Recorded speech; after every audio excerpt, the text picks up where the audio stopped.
estas semanas, hermanos, estamos atravesando algunos cambios como iglesia, principalmente en lo que respecta a la mudanza al nuevo local. Sin embargo, es importante que en ningún momento nosotros nos desenfoquemos de cuál es la misión que el Señor Jesucristo nos ha dado a nosotros como iglesia. Debido a esto, el día de hoy vamos a hacer una pausa en nuestro estudio en la segunda carta de Corintios, y en lugar de estudiar Corintios vamos a ver un poco acerca de la misión que el Señor Jesucristo nos encomendó a nosotros como iglesia. Y vamos a ver cómo nosotros podemos cumplir esta misión con fidelidad, de la manera en que Dios quiere.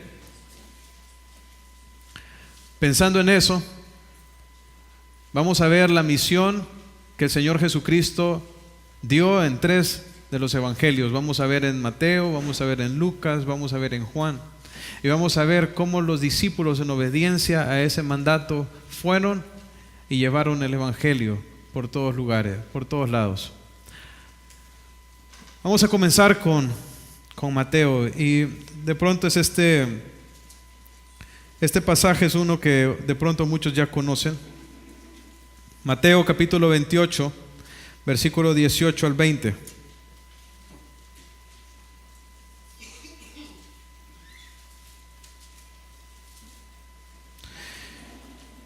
Y aquí el Señor Jesucristo le da de manera bien específica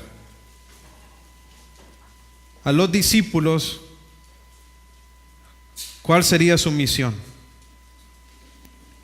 Mateo 28, 18 dice: y Jesús se acercó y les habló diciendo: toda potestad me es dada en el cielo y en la tierra.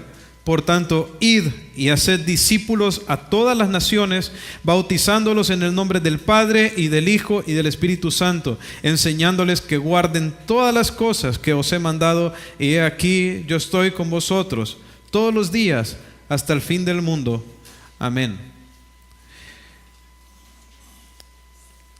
Jesucristo, hermanos, se le apareció a los discípulos por 40 días después de su resurrección y antes de ascender. O sea que antes de que el Señor Jesucristo fuera recibido de nuevo en gloria, después de su resurrección, Él estuvo 40 días con los discípulos, dándoles pruebas indubitables de que Él había resucitado corporalmente de entre los muertos.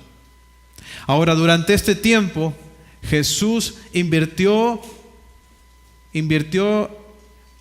tiempo en sus discípulos para enseñarles, ¿verdad?, qué significaba su muerte, su resurrección. Pero también dentro de este tiempo Jesús les dio la misión, la comisión, que ahora ellos tenían la responsabilidad de llevar. Y aquí en Mateo nos la da, ¿verdad?, nos las muestra. Mateo 28, 18 dice Jesús: por toda autoridad, comienza ahí, toda autoridad me es dada en el cielo y en la tierra. Hermanos, ¿quién está dando esta misión? El Señor Jesucristo. Pero ahí dice que a Él le ha sido dado todo, ¿qué? Potestad. ¿Qué significa potestad? Potestad significa toda autoridad, todo el poder me ha sido dado. O sea que esta misión nos la está encomendando la persona más poderosa del universo, al que le ha sido dado toda la autoridad, el Señor de señores, el Rey de reyes. Él es quien dio esta misión. Entonces no existe de parte de nosotros una opción para no obedecer. Es el Señor, a quien le ha sido dado toda autoridad, quien nos está dando este mandato. Ahora, Jesús les dice, basado en esta autoridad, vayan y hagan ¿qué? Id y haced discípulos a todas las naciones, bautizándolos en el nombre del Padre, el Hijo y el Espíritu Santo, y enseñándoles todas las cosas que os he mandado. Ahora, en esta sección, hermanos, hay 4 verbos. Dice id, haced, bautizar y enseñar. No es así. Ahora, de estos 4 verbos en el griego, hermanos, solo uno es un verbo principal. Los otros 3 verbos son verbos dependientes, o sea que explican el verbo principal. El verbo principal aquí es haced. O sea que el mandato de Jesús es ir a ser discípulos. Ahora, ¿cómo se iba a realizar esta misión? Bueno, Él lo explicó con los otros verbos. Dice ir, bautizar, enseñar. Entonces Jesús nos está dando el mandato, pero nos está diciendo también el cómo se debe realizar esta misión. Él dijo que necesitamos ir y hacer discípulos. Noten, qué importante. No dice vayan y hagan creyentes. Dice vayan y hagan discípulos. Por años, hermanos, la iglesia se enfocó en ir por todos lados, predicar el evangelio, pero no discipular a las personas. Entonces, ¿qué pasó? ¿Verdad? Que muchas personas que recibieron al Señor quedaron botados, sin instrucción teológica. ¿Sabe cómo es eso, hermanos? Es como que usted vaya, tenga un hijo y lo deje botado. Pero el Señor Jesucristo nos dio de manera bien específica la instrucción y cómo poder realizarla. ¿Cómo? Dice, ir es el primer paso. ¿Por qué? Porque los peces no se suben en el barco por su propia cuenta. Nosotros tenemos que ir a pescarlos. Tenemos que tomar la iniciativa en el evangelismo. Nosotros tenemos que ir. Sus compañeros de trabajo no van a venir al Señor automáticamente. Dios le ha dado a usted la responsabilidad de ir y alcanzarlos. Entonces tenemos que ir. Ese es el primer paso. ¿Cuál es el segundo? El segundo es bautizar a las personas a quienes vamos, les compartimos el mensaje del evangelio, y las personas que se arrepienten, entonces ¿a qué deben de ser llevadas, hermanos? Al bautismo. Y una vez que han obedecido al Señor en el bautismo, entonces ¿cuál es el siguiente paso? Enseñarles. Así son los pasos. ¿Qué pasa si usted los traslapa y le está enseñando a una persona sin que se bautice? Hermano, el bautismo es el primer paso de obediencia en la vida de un creyente. Muestra que uno se ha convertido. Imagínense que una persona ni siquiera da el primer paso en su vida cristiana. ¿Cómo usted le va a empezar a enseñar todo lo demás? Muchas personas que se dedican un año a enseñarle a una persona que ni siquiera se ha bautizado, y al final del año se dan cuenta que ni siquiera se había convertido de verdad. Entonces el Señor es bien específico, ¿no es así? Él dice, vayan, bautícenlos y luego enséñenles. Pero enséñenles a qué. Dice, enséñenles a que guarden todas las cosas que os he mandado. La palabra guardar tiene que ver con la idea de atesorar, pero también vivir. O sea que nosotros no solo enseñamos a las personas información, nosotros le enseñamos a las personas a cómo vivir conforme a la voluntad de Dios. Eso es que enseñarles a los creyentes a cómo atesorar la palabra de Dios en su vida y ponerla en práctica. Esa es la misión que nos dio el Señor Jesucristo. ¿Y cuál es la promesa, hermanos? Que en tanto que nosotros estemos llevando a cabo en obediencia esta misión, Él va a estar con nosotros.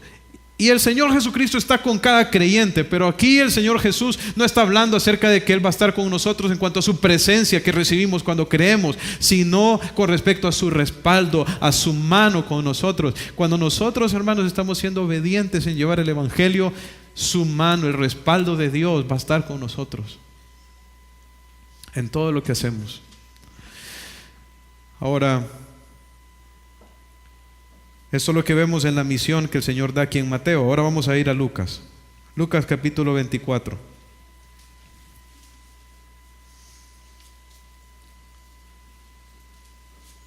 Nuevamente Jesús se le aparece a los discípulos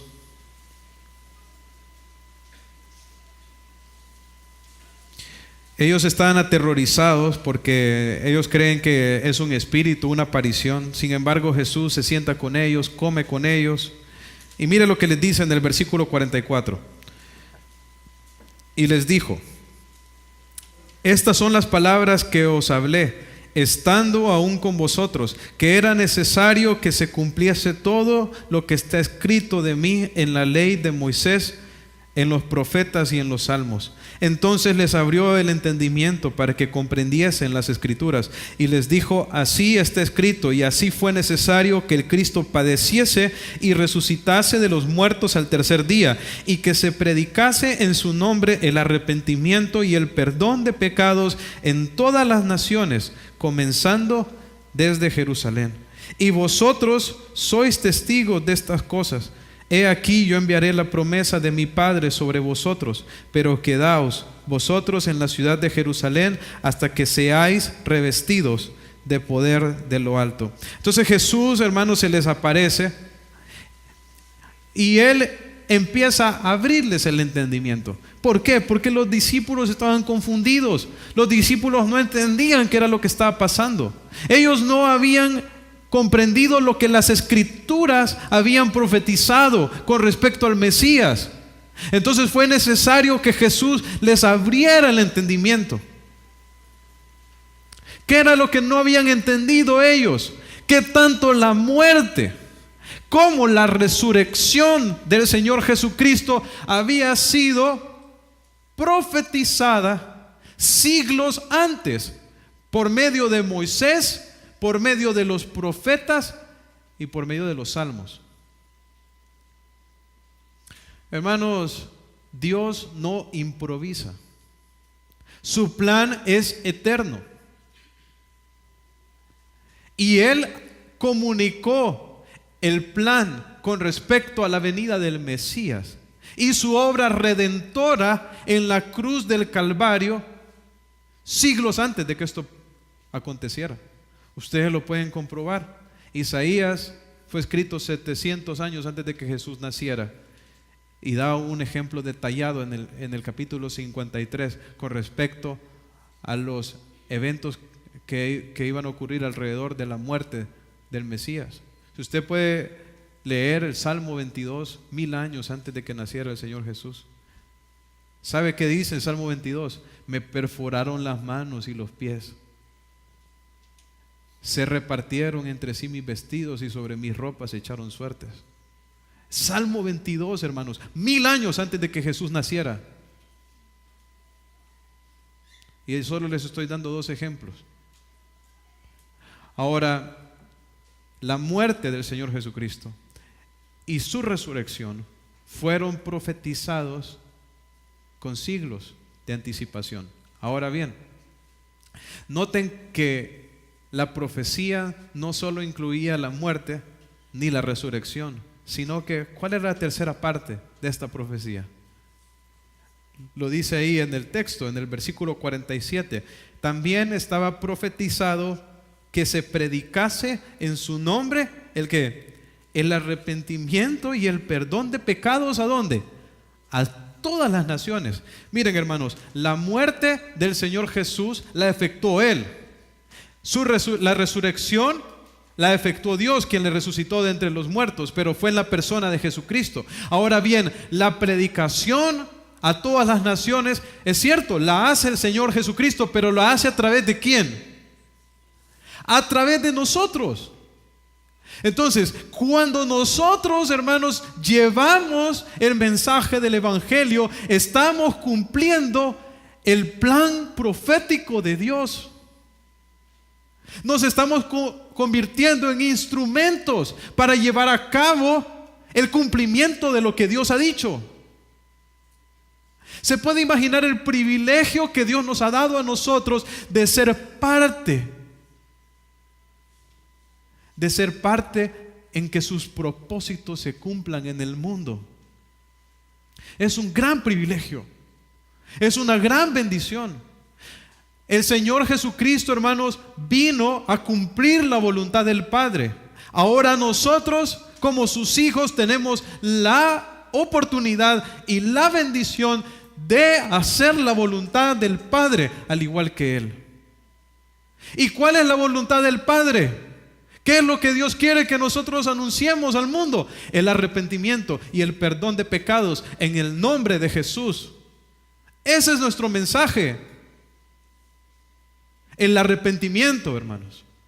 Que las personas necesitan darle la espalda a sus pecados. Y que hay perdón en el Señor Jesucristo. Ese es el mensaje.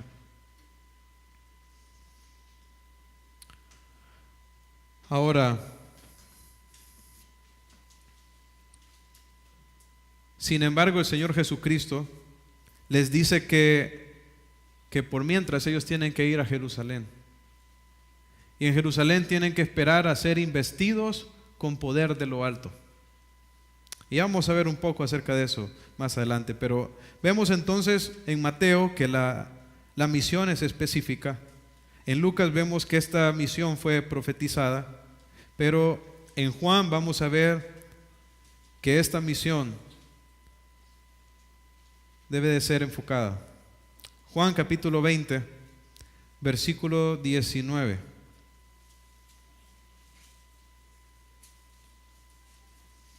Juan 20, 19. Dice: cuando llegó la noche de aquel mismo día, el primero de la semana, estando las puertas cerradas en el lugar donde los discípulos estaban reunidos por miedo de los judíos, vino Jesús y puesto en medio les dijo: paz a vosotros. Y cuando les hubo dicho esto, les mostró las manos y el costado, y los discípulos se regocijaron viendo al Señor. Entonces Jesús les dijo otra vez: paz a vosotros. Y noten lo que dice aquí: como me envió el Padre, así también yo os envío. Hermanos, ¿a qué envió Jesús? ¿A qué envió el Padre a Jesús? ¿A qué envió el Padre a Jesús? Lucas 19:10 dice: porque el Hijo del Hombre vino a buscar y a salvar lo que se había perdido. En 1 Timoteo 1:15 dice Pablo, palabra fiel y digna de ser recibida por todos, que Cristo vino al mundo para salvar a los pecadores. Entonces, ¿a qué vino Jesús al mundo? A buscar y a salvar a los perdidos, a los pecadores. ¿Saben? La venida del Señor Jesús y todo su ministerio, su vida aquí en la tierra estuvo enfocada en llevar a cabo esta labor. Él dio su vida, hermanos. Acabó crucificado y derramando su sangre para cumplir esta misión que el Padre le había dado de buscar y salvar a los pecadores. Ahora bien, mire lo que dice el Señor Jesús: así como el Padre me envió, así también yo los envío. Hermanos, ¿cuál es el propósito por el cual el Señor Jesucristo nos dejó aquí en la tierra? ¿Cuál es la misión, la meta de nuestra vida aquí? Buscar y salvar a los perdidos, hermanos. Y yo quiero hacerle una pregunta: ¿y cuál es su misión? ¿Cuál es su meta? ¿En qué está invirtiendo su vida, su tiempo, sus recursos, su esfuerzo? ¿En qué? Porque la meta, la misión del Señor Jesús para nosotros no es que vengamos aquí a la tierra, nos hagamos ricos, vivamos una buena vida aquí y nos muramos. Esa no es la meta. La meta del Señor, la misión del Señor para nosotros es que anunciemos el Evangelio, que hagamos discípulos de todas las naciones. Ahí debe de estar nuestro corazón, hermanos, en llevar a cabo esta labor.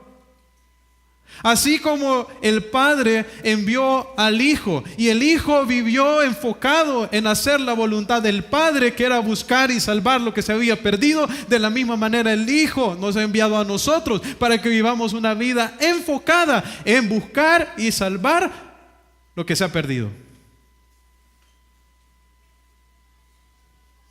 Ahora, Después de decir esto, Jesús viene y les dice, y habiendo dicho esto, sopló y les dijo, recibid el Espíritu.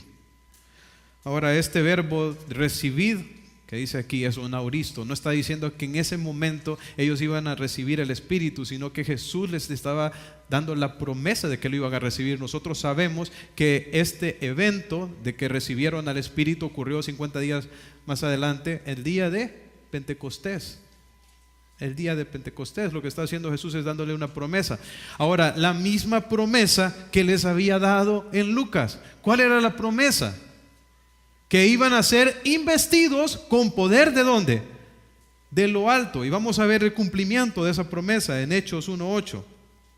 Hechos 1:8. Dice, pero recibiréis poder. Y hemos leído ese versículo anteriormente. Pero recibiréis poder cuando haya venido sobre vosotros el Espíritu Santo. Y me seréis testigos en Jerusalén, en toda Judea, en Samaria y hasta lo último de la tierra. ¿Sabe? Una vez que Jesús les dio la misión, no los mandó de un solo a cumplirla, sino que los mandó a esperar en Jerusalén este evento, cuando ellos iban a ser investidos con poder de lo alto. ¿Por qué? Porque la misión de llevar el evangelio a las naciones no la podían cumplir en sus fuerzas, ni en su propia capacidad. Hermanos, esta misión de llevar el evangelio no la podemos realizar en la carne, no se puede. Solo se puede en el poder del Espíritu Santo. No hay otra manera. Si usted trata de hacer esta labor en la carne, no lo va a hacer. ¿Cuántas veces se ha quedado usted aterrorizado? Que sabe que tiene que compartirle el evangelio a una persona, pero no lo hace porque le da miedo. ¿Por qué cree que le da miedo? Porque lo está haciendo en sus fuerzas. Cuando usted se avergüenza del Señor Jesús, que dice, no, aquí en este lugar no, se van a burlar de mí. ¿Por qué se avergüenza? Porque está tratando de hacerlo en la carne. Y muchas personas dicen, pero yo no sé, a mí no me salen las palabras, yo no conozco mucho. Son excusas. Mire, la mujer samaritana no sabía casi nada, pero lo que sabía se lo fue a compartir a toda la ciudad de Sicar y toda la ciudad se convirtió. Porque cuando una persona predica, hermanos, lleno del Espíritu Santo, Dios lo usa para cambiar, para traer personas al arrepentimiento. Pero ¿cuándo es que nuestro testimonio es inefectivo? ¿Cuándo es que nosotros de hecho no lo hacemos? Cuando nosotros andamos en la carne, sin depender del Señor. Hermanos, esta misión no la podemos realizar en nuestras fuerzas. Por eso Dios nos invistió de poder. Ahora, ¿y a través de quién nos invistió de poder? La palabra poder significa capacidad, energía. El dunamis de Dios en griego es la capacidad para ser. ¿Cómo nos invistió Dios de este poder, hermanos? Poniendo su propia presencia en nosotros. El Espíritu Santo, la tercera persona de la divinidad, hermanos, ha venido a morar al corazón de cada creyente. Eso es lo que dice, recibiréis poder cuando haya venido sobre vosotros, ¿quién? El Espíritu Santo. Y miren lo que dice la tercera parte, y me seréis testigos, porque ¿para qué recibimos al Espíritu Santo en nuestra vida? Para ser testigos. Me entristece tanto las personas que están allá afuera blasfemando el nombre del Espíritu Santo, diciendo que la razón para la cual Dios me dio el Espíritu Santo es para hacerme convulsionar en el piso, para ponerme a reír sin control, para perder la noción de mis sentidos. Qué triste, hermanos, porque el Espíritu Santo no vino para eso. El Espíritu Santo vino para transformar nuestra vida y para que anunciemos el nombre de nuestro Señor Jesucristo a las naciones. Para eso nos dio al Espíritu. El Espíritu nos transforma y cambia nuestra manera de vivir. ¿Para qué? Para que nuestro testimonio, el que sale de nuestros labios, vaya con poder. Porque como dijo el apóstol Pablo, ¿verdad? Que el evangelio no consiste en palabras, sino en poder, hermanos. Porque así es la predicación, que es impulsada por el poder del Espíritu Santo. Ahora, ¿qué tanto iba a ser el alcance, hermanos, de esta obra del Espíritu Santo en la iglesia? Dice que me seréis testigos, ¿en dónde? En Jerusalén, en Judea, en Samaria y hasta lo último de la tierra. Jerusalén era la ciudad donde vivían, Judea era la provincia, Samaria era la otra provincia y lo último de la tierra eran todas las naciones. Entonces, si ustedes notan la naturaleza de la misión que el Espíritu Santo iba a darle poder a la iglesia para realizar, iba a ser creciente. ¿Qué muestra esto, hermanos? Muestra la naturaleza del reino de Dios. El reino de Dios es así, y se lo quiero ejemplificar con una parábola del Señor Jesús en Marcos 4:30. En Marcos 4:30 dijo el Señor Jesús: ¿a qué haremos semejante el reino de Dios? ¿O con qué parábola lo compararemos? Es como un grano de mostaza, que cuando se siembra en tierra es la más pequeña de todas las semillas que hay en la tierra, pero después de sembrado crece y se hace la mayor de todas las hortalizas y echa grandes ramas, de tal manera que las aves del cielo pueden morar bajo su sombra. Entonces Jesús está ilustrando cómo es el reino de los cielos. Aquí lo está ilustrando con una parábola. Él está diciendo que el reino de los cielos es como una semilla ¿de qué? De mostaza, que es la más pequeña, no de todas las semillas que están allá afuera, sino de las semillas de la hortaliza, ¿verdad? Porque ahí dice que llega a ser el mayor árbol de la hortaliza. O sea que está diciendo Jesús, en la hortaliza es la semilla más pequeña, es la semilla de mostaza. Ahora dice que se siembra y luego ¿en qué se convierte? Se convierte en un árbol que hasta los pájaros pueden venir y encontrar refugio en su sombra. Hermanos, el reino de los cielos, la palabra reino significa gobierno. La Biblia se menciona muchas veces el reino de los cielos como un sinónimo del reino de Dios. Cuando está hablando Jesús acerca del reino de los cielos, se está refiriendo al gobierno de Dios. ¿Qué está mostrándonos el Señor Jesús entonces en esta parábola? Que cuando Dios gobierna en una persona, crece. Cuando Dios gobierna en una iglesia, esa iglesia crece, porque la naturaleza del reino de Dios es el crecimiento. ¿Cómo puede saber usted en su vida personal que Dios está gobernando, que usted está caminando con el Señor? Porque usted está creciendo espiritualmente. Si usted no crece espiritualmente, entonces usted se ha desconectado de su relación con Dios y el Señor no lo está gobernando. Y como iglesia pasa de la misma manera. Un reflejo de que el Señor nos está gobernando es que crecemos, hermanos. La naturaleza del reino de Dios es que crece. Por lo tanto, quedarnos estancados es un serio problema. Es por eso que estamos tomando este desafío de mudarnos a otro local. ¿Qué es lo más fácil, hermanos? Lo más fácil sería quedarnos aquí, conformarnos y decir: bueno, Señor, gracias por el crecimiento que nos has dado, porque nos has provisto para cubrir este presupuesto. ¿Para qué vamos a ir a tomar un desafío mayor? Hermanos, no podemos hacer eso. ¿Por qué? Porque si lo hiciéramos, hermanos, mostraríamos que el Señor no nos está gobernando. Porque donde el Señor está gobernando, ahí hay crecimiento. Y la obra, hermanos, tiene que crecer en esta ciudad y tiene que crecer en este país y tiene que crecer en el mundo. Si es que el reino de los cielos ha venido a nuestra vida. La naturaleza del reino es que crece. Usted está creciendo. El Señor lo está gobernando. Ahora, note cómo iba a ser el crecimiento de la iglesia. Iba a empezar en Jerusalén, se iba a extender a Judea, Samaria, hasta lo último de la tierra. ¿Qué era esto, hermanos?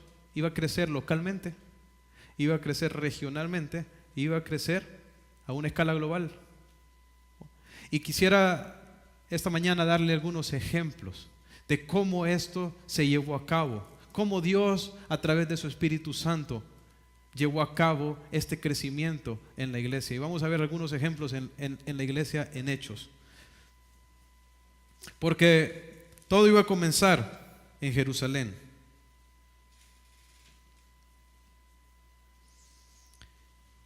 Y quisiera que viéramos un poco acerca de lo que pasó en Jerusalén.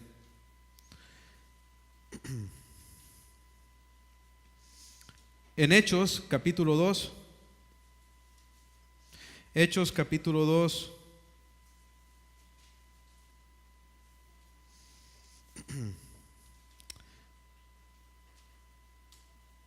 versículo 38.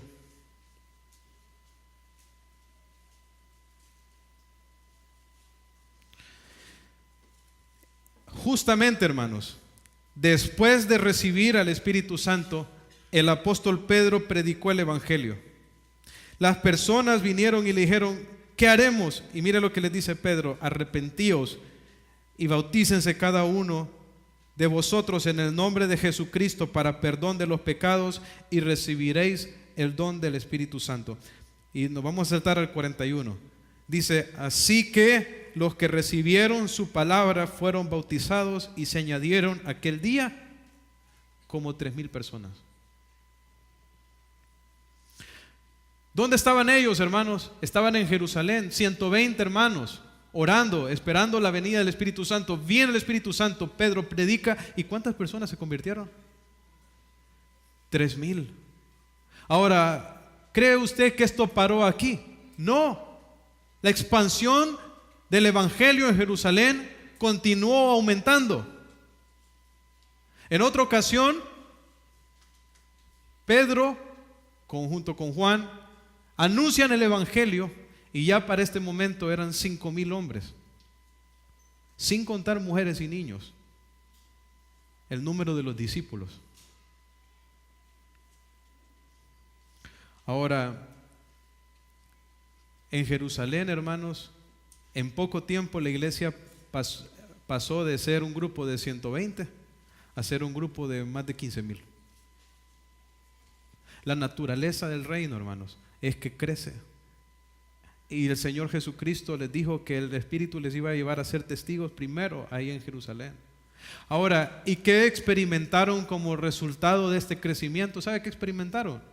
Persecución. Miren ahí adelantito en Hechos capítulo 4. En Hechos capítulo 4.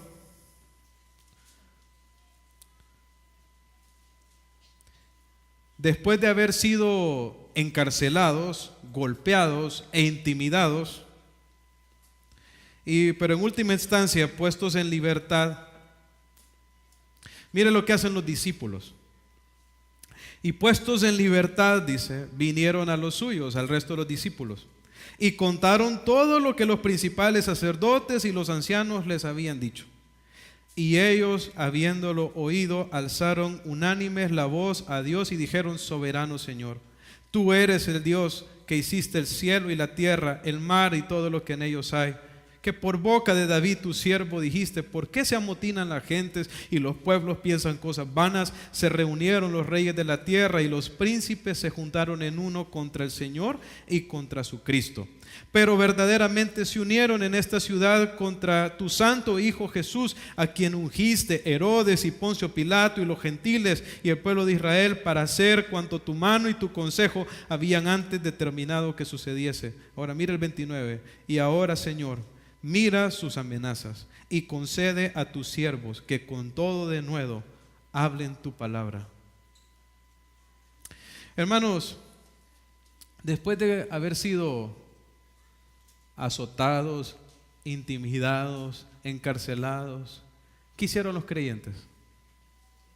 Orar. ¿Orar para qué? Para que el Señor los librara de persecución. Orara para que les diera el burro último modelo. Hermanos, ¿por qué oraron? Oraron porque el Señor les diera denuedo es coraje, denuedo es valentía, denuedo es confianza. ¿Para qué? Para proclamar la palabra. Porque estos hermanos entendían y estaban bien claros de cuál era la misión del Señor Jesús. Que Dios, hermanos, no los había dejado aquí para vivir una vida cómoda, que los había dejado aquí para anunciar el Evangelio. Y lo que ellos estaban pidiendo, ¿saben qué era? Confianza, fortaleza para poder hacerlo. ¿Y usted cree que Dios contesta estas oraciones, hermano? Mira el 31. Y cuando hubieron orado, el lugar en que estaban congregados tembló, y todos fueron llenos del Espíritu Santo y hablaban con denuedo la palabra de Dios. El Señor les contestó, sí, con un terremoto, hermanos, y llenándoles del Espíritu Santo. Entonces, con el respaldo del cielo, hermanos, y la llenura del Espíritu Santo en sus vidas, ¿qué salieron a hacer? A hablar con confianza y con poder el Evangelio. Ahora, hermanos, ¿qué produjo esto en Jerusalén? ¿Sabe? Mayor crecimiento. Mira ahí adelantito en Hechos 5:14. Hechos 5:14. Dice, y los que creían, Hechos 5:14 dice, y los que creían en el Señor aumentaban más, gran número así de hombres y mujeres. Y luego que acontece el problema de las viudas y escogen a los 7 hombres, a los diáconos, mire el Hechos 6:7. Hechos 6:7 dice, y crecía la palabra del Señor y el número de los discípulos se multiplicaba grandemente en Jerusalén. ¿El número de qué, hermanos? De discípulos. O sea que la iglesia estaba comprometida con enseñar a las personas a seguir a Jesús. Miren, y crecía la palabra del Señor y el número de discípulos se multiplicaba grandemente, dice, en Jerusalén, y también muchos sacerdotes obedecían a la fe. Entonces, ¿qué vemos en Jerusalén, hermanos? Vemos crecimiento, un crecimiento grande en la iglesia. La iglesia estaba llena, controlada por el Espíritu Santo. ¿Y a qué la llevaba la iglesia? A testificar, y el Señor estaba con ellos y confirmaba la palabra de ellos con señales y milagros, ¿verdad? Porque esa es la cosa, hermanos, cuando nosotros tenemos el respaldo, mejor dicho, cuando nosotros estamos cumpliendo la misión, siendo obedientes, vamos a tener el respaldo del Señor en nuestra vida. Ahora, pero eso no se quedó ahí. Después de Jerusalén, ¿para dónde tenía que avanzar la cosa, hermanos? Jerusalén estaba en la provincia de Judea. ¿Cuál era la siguiente frontera? Era Samaria. Ahora, miren Hechos capítulo 8, versículo 1.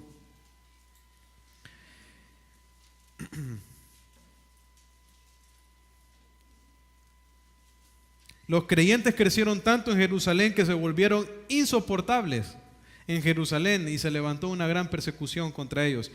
Dice el versículo 1 del capítulo 8, y Saulo consentía en su muerte. En aquel día, dice, hubo una gran persecución contra la iglesia que estaba en Jerusalén. Mire lo que pasó.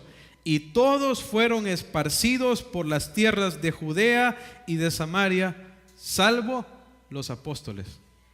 ¿Por dónde fueron esparcidos, hermanos? Por Judea y por Samaria. ¿Y usted cree aquí que ellos salieron por las buenas, hermanos? ¿Qué era lo que se había levantado en Jerusalén? Persecución. O sea que ellos salieron, hermanos, sin sus posesiones, sin su casa, sin sus tierras. Ahora, mire lo que pasó en el versículo 4. Ahí mismo ese capítulo. Y los que fueron esparcidos iban por todas partes anunciando el evangelio. Hermano, si viniera una persecución y perdiéramos todo y fuéramos esparcidos por toda Honduras, ¿cuál sería su actitud, nuestra actitud? ¿Nos pondríamos a llorar por todo lo que dejamos atrás o entenderíamos que Dios está llevando a cabo el propósito de la predicación del evangelio y nos pondríamos a trabajar para alcanzar almas para Cristo?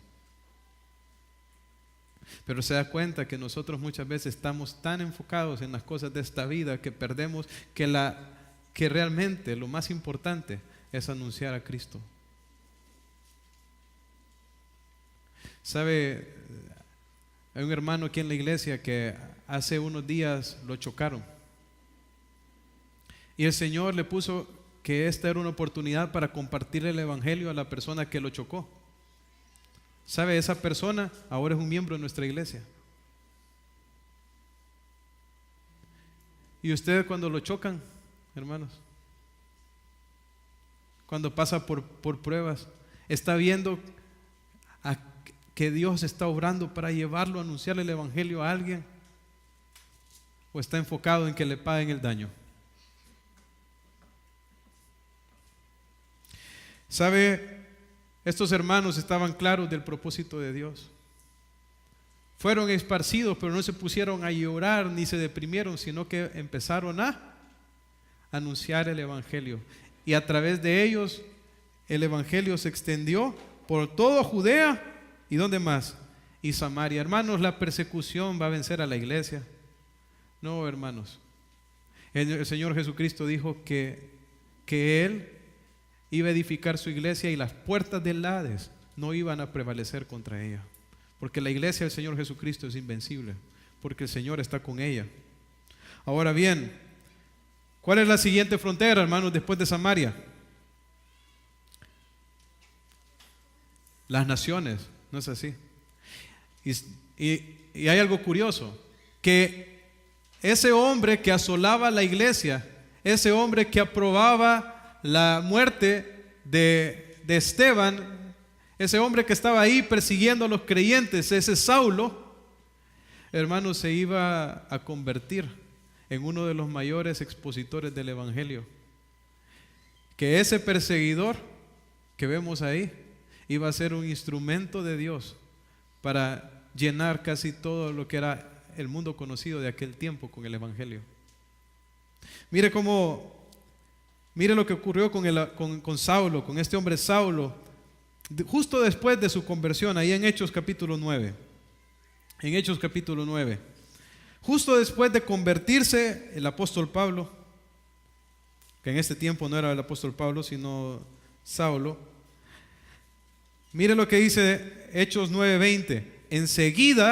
Enseguida después de convertirse y bautizarse, predicaba a Cristo en las sinagogas, diciendo que este era el Hijo de Dios. ¿Se acuerdan ustedes, hermanos, dónde se convirtió Saulo? ¿En camino a qué ciudad iba? Iba a la ciudad de Damasco. Una pregunta, ¿Damasco está en Israel? No. Ya es otra nación. Y si me das el mapa, ya el evangelio, hermanos, había salido de las fronteras de Israel y se estaba extendiendo a las naciones en Damasco, ahí en el capítulo 9. Más adelante, en el capítulo 10, 11, vemos al apóstol Pedro yendo a predicar a Cesarea, donde los primeros griegos se convierten al Señor. Y luego, hermanos, vemos que Pablo, el Señor lo lleva a la ciudad de Antioquía. Y ahí en Antioquía, hermanos, la palabra de Dios se multiplicó en gran manera. Mire lo que dice Hechos 11. Hechos 11. Hechos 11, 19. Dice, ahora bien, dice, los que habían sido esparcidos a causa de la persecución que hubo con motivo de Esteban, pasaron hasta Fenicia, Chipre y Antioquía, no hablando a nadie la palabra, sino solo a los judíos. Pero miren, pero había entre ellos unos varones de Chipre y de Cirene, los cuales cuando entraron en Antioquía hablaron también a los griegos, anunciando el evangelio del Señor Jesús. Y mira lo que dice, y la mano del Señor estaba con ellos, y gran número creyó y se convirtió al Señor. Entonces, estos creyentes que habían sido esparcidos de Jerusalén no se quedaron en Samaria, sino que muchos fueron esparcidos aún más allá. Algunos llegaron a Antioquía y empezaron a compartir el evangelio también a los gentiles, y aquí se empiezan a convertir de todos, porque en el evangelio no hay judío ni griego, ¿no es así? Y se empieza a formar esta iglesia multicultural en la ciudad de Antioquía, donde Pablo llega a trabajar. Y sabe, es de esa ciudad de Antioquía, hermanos, donde el Espíritu Santo guía a todos los líderes de la iglesia para apartar a Saulo y a Bernabé para la misión para la cual el Señor los había escogido. Y sabe, y fue así que Pablo salió encomendado por la gracia de Dios a llevar el evangelio, hermanos, y cubrió casi toda Asia y Europa, que era prácticamente el mundo conocido de aquel tiempo, con el evangelio. Sabe, el apóstol Pablo en Romanos decía, y de esta manera dice, porque no os haría hablar, dice Pablo, sino de lo que Cristo ha hecho por medio de mí para la obediencia de los gentiles, con palabra y con obras, con potencia de señales y prodigios, dice, y el poder del Espíritu, de manera, dice, que desde Jerusalén y por los alrededores hasta Ilírico, todo lo he llenado del evangelio de Cristo. Y de esta manera me esforcé, dice, en predicar el evangelio, no donde Cristo ya hubiese sido nombrado, para no edificar sobre fundamento ajeno. Pero ahora, dice, no teniendo más campo en estas regiones, dice, y deseando desde hace muchos años ir a vosotros, cuando vaya a España, iré a vosotros. ¿Sabe? Decía Pablo, ya no tengo campo aquí, entonces ¿qué me queda? Me queda España. Ahora, hermanos, ¿creen ustedes que solo Pablo vivió para cumplir esta misión? ¿Dónde estamos nosotros? ¿En qué país chiquitito de América Central? Por supuesto que no solo fue Pablo. Vinieron muchos otros que fueron fieles a este llamado del Señor de llevar el evangelio. Y fue así que el evangelio se fue esparciendo, y quisiera que vieran un poco acerca de eso.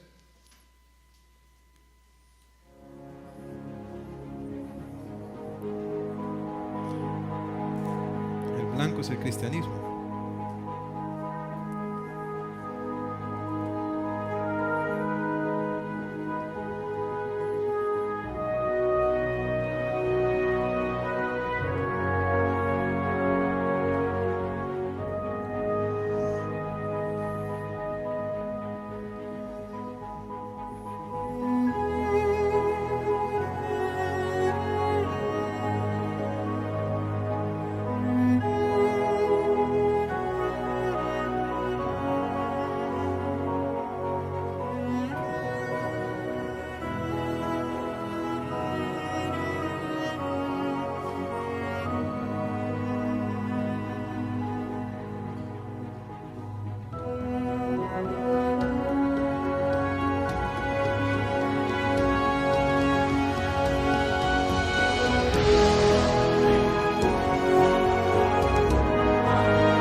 esta labor no ha acabado. Aún hay cerca de 2.000 millones de personas en el mundo que no han escuchado el nombre de Jesús, que están en esas áreas verde y roja que vimos ahí en ese mapa, que son las zonas con mayor concentración de personas del mundo. Pero para llegar allá, hermanos, ¿dónde tenemos que empezar? Tenemos que empezar en nuestra Jerusalén, hermanos. Llenar esta ciudad del testimonio del Evangelio. Llenar nuestro país del testimonio del Evangelio. ¿Verdad? Y orar que el Señor, hermanos, levante obreros, personas comprometidas con esta misión, que somos cada uno de nosotros.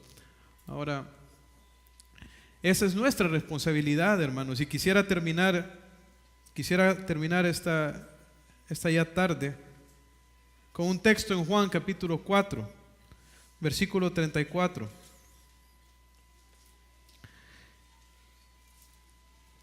Este es Jesús hablando con sus discípulos, justamente, hermanos, después de que Él compartió con la mujer samaritana. Llegaron los discípulos habían ido a la ciudad a comprar comida y le venían a ofrecer a Jesús comida. Y viene Jesús y les dijo: mi comida es que haga la voluntad del Padre que me envió y que lleve a cabo su obra. ¿No dicen ustedes todavía faltan 4 meses y después viene la siega? Pero yo les digo, alcen los ojos y vean los campos que ya están blancos para la siega. ¿Y qué eran esos campos, hermanos?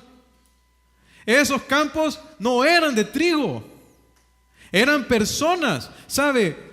Los discípulos habían ido a la ciudad de Sicar a comprar comida y no le pudieron compartir el evangelio ni a una persona. Jesús se quedó afuera de la ciudad, y a la mujer samaritana que llegó a agarrar agua del pozo, Jesús le compartió, y a través de ella toda la ciudad de Sicar creyó en el Señor Jesús. ¿Qué les estaba mostrando Jesús a ellos? Su ceguedad por estar tan enfocados en la comida, tan enfocados en los bienes de esta vida, que perdían de vista la salvación de las personas, hermanos. Que no nos pase lo mismo a nosotros. Que no nos pase lo mismo a nosotros. Los campos están blancos, hermanos. Están listos. Se ocupan obreros que salgan a cosechar. ¿Saben qué les dijo Jesús al final? En el 38, yo os he enviado a cegar o a cosechar lo que ustedes no sembraron. Otros labraron y ustedes han entrado en sus labores. ¿Sabe por qué? Porque cuando nosotros llevamos el evangelio, nos damos cuenta que Dios ya está obrando en las personas antes de que nosotros lleguemos. Y Dios nos ha dado la bendición a nosotros, hermanos, de poder cosechar.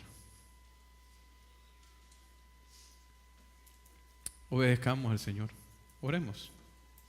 Señor, gracias, Padre Celestial, por este privilegio que nos has dado de compartir el evangelio. Padre, queremos ser fieles. Que cuando tú vengas por nosotros,